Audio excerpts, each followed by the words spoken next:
And it's something that way back 150 years ago when I was chairman of the Judiciary Committee, we spent a lot of time working on and setting up victims' funds.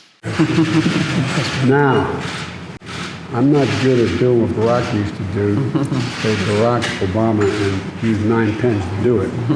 But I'm just going to hand you all. And you're not going to know which one was signed. Let me get the rest of them. There you go. Shall I be polite or grab? No. You better. You want it handed to you by the If we're president. short any. I'll give this. Yes. Somebody back here, Mr. President. We got 2 more. I'll get one later. No, I think We should have a... do we have, and who doesn't have one? He's got one in his pocket. I don't know. I got one. Mr. President, We've got great more with that signatures. name. You can read your name down fine. Anybody who doesn't have one, I promise you. Me. I gave them away. Hey, Stephen, you have one of my pens? Come here. There's one coming. President's been here before.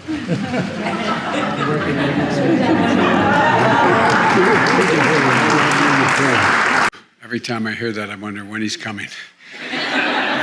Please, everybody sit down. Thank you.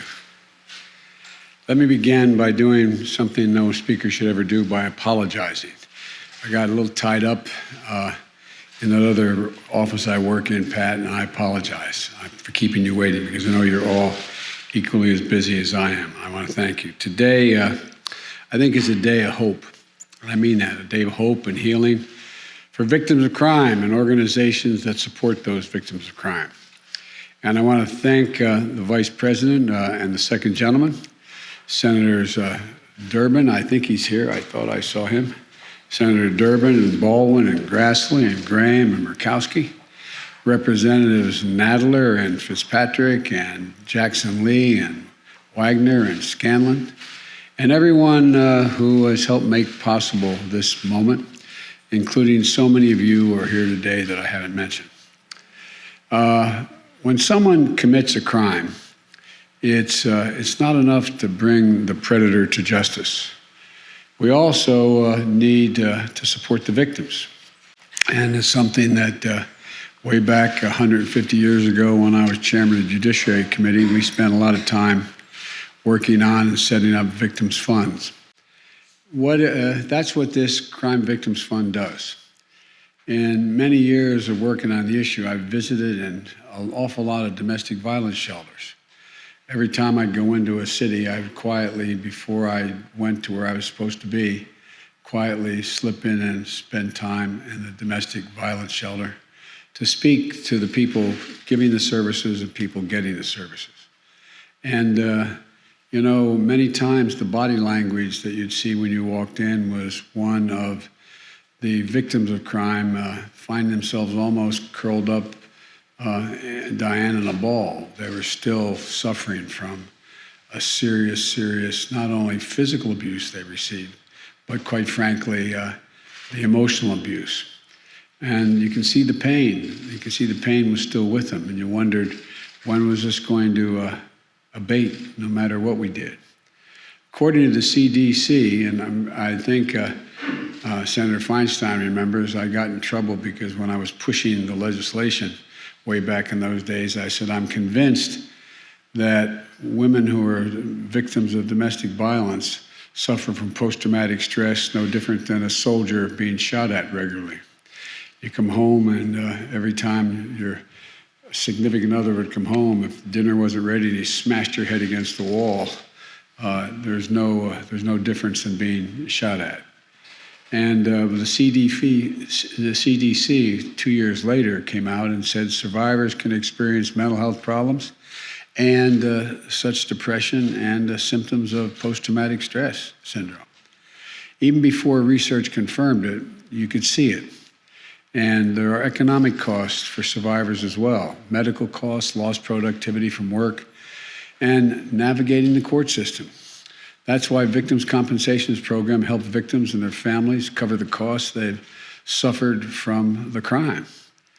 There can be counseling and medical bills, lost wages because you couldn't work, paying for temporary housing for a family fleeing abuse, even fixing a broken door kicked down by an abuser. And, the vast majority of children out in the street are the children who are, in fact, the children of abused women. It can also be a long-term support survivors need to heal every time in every single sense of the word. In 2019, these victims' compensation funds went directly to 230,000 victims, 230,000. These funds also got to states, territories, and tribes to support thousands of victim service organizations. These organizations have provided services and support to over 13 million survivors. And by the way, last night, some of you heard me talk about the need for more policing that understands the need for communities and citizens. These funds are also go to law enforcement agencies to support training on how to respond to victims who have experienced trauma. In 1984, I was proud to support the passage of the Victims of Crime Act and created this fund. I'm also proud to sign the law that significantly strengthens it today. This fund doesn't take a dime of taxpayers' money. It uses fines and penalties paid by convicted federal criminals. However, fines from what are called non-prosecutorial agreements or deferred prosecution agreements did not go into this Victims' Crimes Fund in the past. Since there's been more and more of these agreements in recent years, the fund is being depleted. That meant dramatic cuts in the funding it could provide for victims and for organizations to support these victims. Between 2017 and today, the amount of money in these funds has gone down 92%, which has resulted in a 70% reduction in victims assistance programs and grants.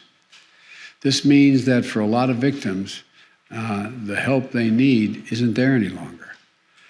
When my son Bo was the Attorney General of the state of Delaware, he took pride in getting more support more quickly to victims, especially to protect and care for child victims. And I know that as a San Francisco DA and a California Attorney General, Vice President Harris expanded support for victims of crime and launched one of the nation's first medical centers focused on treating childhood trauma caused by violence in a home or in a community. This bill is going to allow us to make sure that all the fines and penalties that are from federal cases go into the Crime Victims Fund to rebuild this fund because it's badly needed. This is going to enable us to provide more help and support to victims of domestic violence, sexual assault, child abuse, trafficking, and other crimes all across America. In order to provide more access and safety and services for victims of gender-based violence, it's long past time to reauthorize and strengthen the protections through the Violence Against Women Act. Please, please. You know, you can...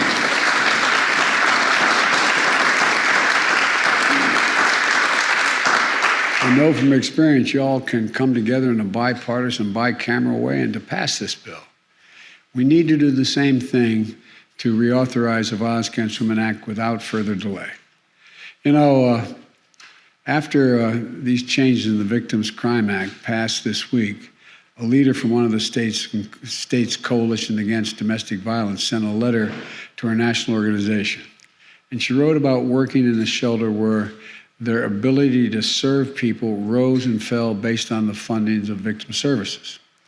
She told the story of a client she lost to domestic violence homicide because the budget cuts left them without space at the shelter where staff needed to help this particular woman. Upon learning about the law I'm about to sign today, she wrote, and I quote, "I think about her every day. This is going to be truly life-saving," end of quote. This is what you've done, truly life-saving.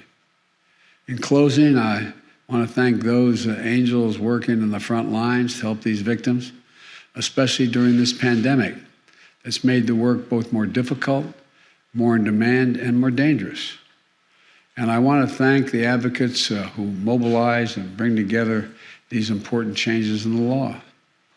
There are thousands of people out there who may not know about the work you did to get this bill passed, that they'll know that they're getting the help they need to put their lives back together and move toward healing and toward justice. I'll now have the great honor of signing the bill, and I'd invite the sponsors to come on up and stand with me if you're willing.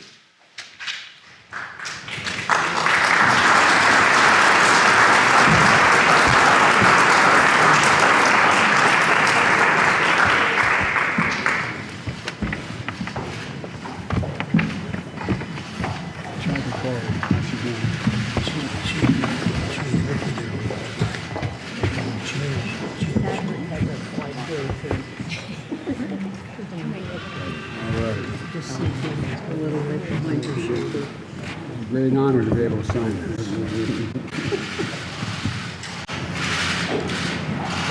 We're honored, Mr. President. Now, I'm not good at doing what Barack used to do, say Barack Obama and use 9 pens to do it. But I'm just going to hand you all. And you're not to know which one was signed. Then you get the rest of them. Shall I be polite or grab? No, You better. You want it handed to you by the If we're president. short any, I'll get this. Yes. Somebody back here, Mr. President. we got 2 more. I'll get one later. No, I think We should have enough. do we have, and who doesn't have one? He's got one in his. I don't know. I got one. Mr. President, look, We've got great more where that signatures. came from. You can read your name better than mine. Anybody who doesn't have one, I promise you. I gave them away. Hey, Stephen, you have one of my pens? Come here. There's one coming.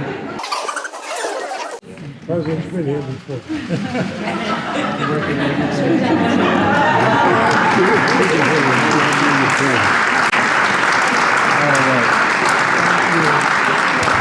Did we get a picture? You got one? All right. Everybody in? All right, look this way. Which way are we looking? Look right there. Wait, See everybody? I'm going to sneak down. Can you be seen?